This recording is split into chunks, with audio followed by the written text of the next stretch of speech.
R.I.P. John Singleton passed away only at 51 because of this. John Singleton, writer-director of Boys and the Hood and industry pioneer who was the first African-American to earn an Oscar nomination for Best Director, has died.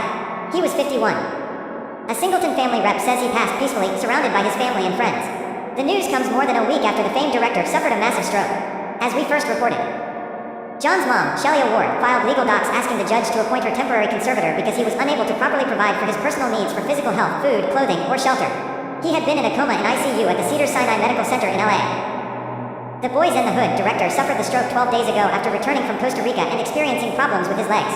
He checked himself into Cedars where he suffered a stroke on April 17th in his hospital room. John directed 9 films, including Poetic Justice, Higher Learning, Four Brothers, and Too Fast, Too Furious. He also has several high-profile producer credits to his name, including the critically acclaimed film Hustle and Flow. He co-created the FX hit series Snowfall and directed episodes of The People v. O.J. Simpson, American Crime Story, as well as Empire and Billions. John's burst to stardom came just 2 years after he graduated from USC. He was only 24 years old when he made his directorial debut, and the world noticed, earning him an Oscar nomination in 1992 for Best Director. He also earned a nomination for Best Original Screenplay.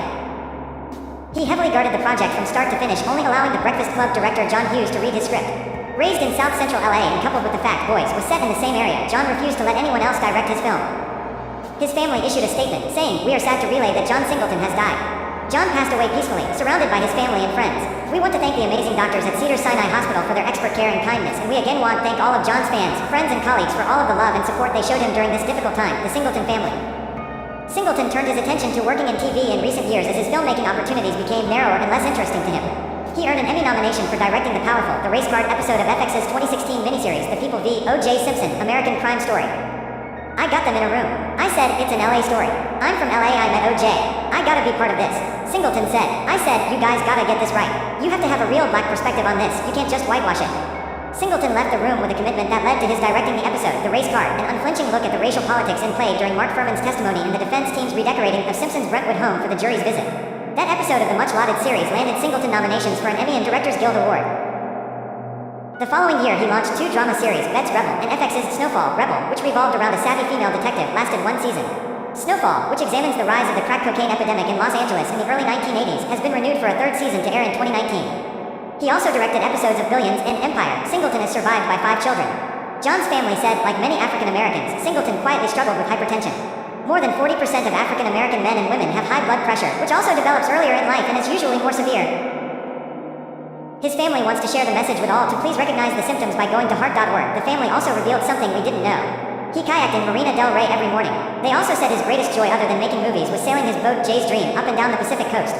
The family added, "We who have grown up with John, made movies with him, sailed with John, and laughed with John, know the universe of calm and creativity he created for so many. Now in the wake of his death, we must navigate the storm without him. It is for us heartbreaking."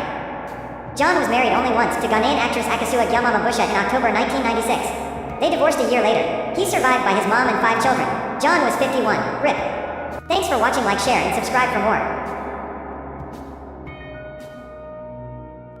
Here, I got the leading causes of death for all males that they have here. Now they mixed in everybody. Let me see if I can actually find white males.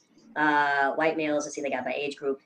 Okay, all white males, the number 1 factor for death is heart disease. Then there's cancer, unintentional injuries, chronic lower respiratory disease, stroke, diabetes, Alzheimer's disease, suicide, influenza, and pneumonia. Now, for black males, the leading causes of death are heart disease, cancer, unintentional injury, stroke, homicide. Homicide does not appear on the list for white males, if I saw. That's the top 5, homicide? Yeah, homicide is number 5 on the list. Diabetes, chronic lower respiratory disease, kidney disease, septicemia, which wasn't on the list for white people, influenza, and pneumonia. Now, what did you think about that? What is that? Septicemia. What is that? Do you know what that is? I you know what? I don't know that well, but I got Google. I got Google. Okay, some of y'all in here that's doctors or whatever probably gonna make fun of us. I know. I'm like, what? Septicemia is bacteria in the blood that often occurs with severe infections, also called sepsis. Septicemia is a serious, life-threatening infection that gets worse very quickly. So, yeah. Yeah, right, exactly.